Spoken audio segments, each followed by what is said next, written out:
je verrai comment je vais m'organiser. Et j'ai eu le bac, Dieu merci. Et à 18-19 ans, je partais. C'était la première fois que je me séparais de mes parents. Et c'était très, très dur. Je vous dis que je pleurais tout le temps sur le campus. Je suis restée 3 mois à pleurer. Mais heureusement qu'il y avait des aînés comme Taylor, Jean-Luc, Yolène, qui m'encourageaient beaucoup. Oui.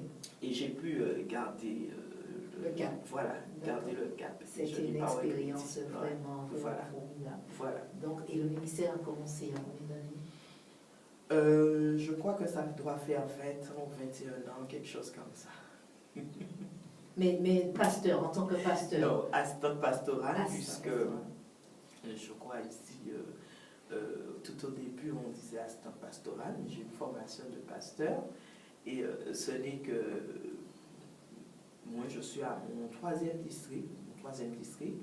Donc, j'ai commencé avec Trois-Îlets, le premier district dans le sud, deuxième le centre du COS, et maintenant, je suis à Casse-Pilote. Donc, c'est vrai, en comptant tout cela, ça me fait à peu près 20-21 ans. Est-ce que c'est facile pour une femme d'être pasteur? Non, ce n'est vraiment pas facile. Je pense qu'il faut avoir une bonne trempe, un bon caractère. Un caractère très coriace, comme on dit. Parce que c'est vrai, quand on arrive comme ça dans l'église, les premières personnes à vous tester, ce sont les hommes. Hein. Alors justement, Pasteur Milena, j'ai retrouvé dans 1 Timothée 2, au chapitre 11-12, un message de Paul qui dit « Paul ordonne que la femme s'instruise en silence avec une entière soumission. Je ne permets pas à la femme d'enseigner ni de prendre l'autorité sur l'homme, mais qu'elle demeure dans le silence. » Alors, ça me rappelle comme mes collègues veulent me taquiner, puisque la femme se taise dans l'assemblée. Oui. Alors, comment tu te défends? Parce que, comment je me défends? Je connais ce texte particulièrement parce que je l'ai étudié, j'ai eu l'occasion d'étudier, de présenter ce texte dans mes communautés, où je fais comprendre tout simplement qu'il faut tout simplement recadrer le problème.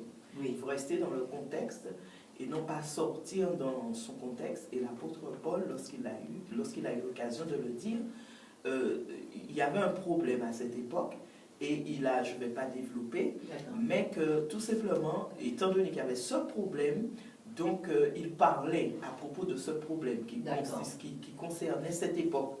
Mais il n'a jamais dit que les femmes doivent se taire, parce que si effectivement c'est ce que cela voulait dire, ben je pense qu'il y aurait beaucoup de femmes, commencées par Ellen White, etc. Qui se seraient tuées. Voilà, en fait, on s'en sert quand on a besoin, ça, à certaines occasions. Mais les hommes ou encore certaines femmes ne prennent pas ce texte carrément. Ils ont de l'argument. D'accord. Ils ont de l'argument. Donc on peut dire aujourd'hui qu'en fait que l'Église adventiste que nous sommes aujourd'hui, au contraire de ce texte, a pris la décision d'investir les femmes pour l'évangile, en fait, qu'il n'y a pas que la mixité est rentrée à juste évolution des choses. Une juste évolution des choses. On est reconnu pour le travail. D'accord. Et comment... je sais qu'il voulait te poser une question. Ah oui, c'est peut-être la journée de la femme, mais je peux quand même préciser. Bien sûr, mon ami. Alors, en tant que femme pasteur, comment Pasteur Milena a-t-elle fait sa petite place et s'est-elle fait une place au sein d'un concile de messieurs? Une arène, moi, en tant que non, femme, je ne peux pas dire arène, mais un concile de messieurs, de pasteurs, de monsieur. Donc, comment elle a fait ça? C'est difficile, hein, parce que depuis la Trinidad, j'étais entourée d'hommes. Déjà? Ah oui, j'étais parmi...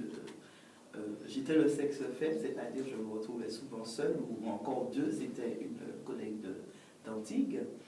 Donc je n'étais pas dépaysée. C'est vrai que quand je suis arrivée, ça m'a marqué à Trinidad de voir qu'il n'y avait pas de femmes qui s'engageaient dans cette branche. D'accord. Et on n'était que deux, Martinique et Antigua.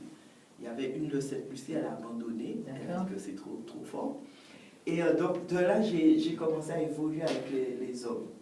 Okay, j'ai commencé à évoluer, j'ai apprécié leur présence. Et d'ailleurs, j'étais très chouchoutée. m'appelait ma princesse. Oh là là. Les profs de l'arabe. Et donc, quand je suis arrivée ici, je n'ai pas été dépaysée. D'accord. Donc, j'ai retrouvé la même ambiance, puisqu'il y a beaucoup qui ont étudié avec moi à Trinidad. Donc, je me suis retrouvée dans la même ambiance et là, j'aime bien. Et je dirais que je préfère même cette compagnie que la compagnie des femmes. Oh, je suis très... Ça arrive parfois. Oh, ça va. On n'en parle pas trop. Alors moi, j'ai une petite expérience, c'est comme ça qui remonte à quelques années avec Pasteur Milina. La première fois que j'ai entendu Pasteur Milina prêcher, je me souviens que j'étais malade, je n'avais pas pu sortir. Quand j'ai entendu la voix, j'ai dit, ah non, il faut que je voie cette femme physiquement. Parce que vraiment, j'ai ressenti un caractère mais fort à travers la voix. Et je peux vous dire que quand Pasteur Medina en prêche, on n'a pas besoin de micro. D'accord? L'assemblée entend. Mais une telle détermination, une telle conviction qui se transmet dans le timbre de sa voix que j'avais envie de faire sa connaissance, de la connaître physiquement, de voir à quoi pouvait correspondre ce timbre de voix. Et je ne suis pas déçue parce que c'est ce que je m'étais imaginé il y a 10 ans, il n'y a que cette année, en 2014, que j'ai pu rencontrer Pasteur Medina.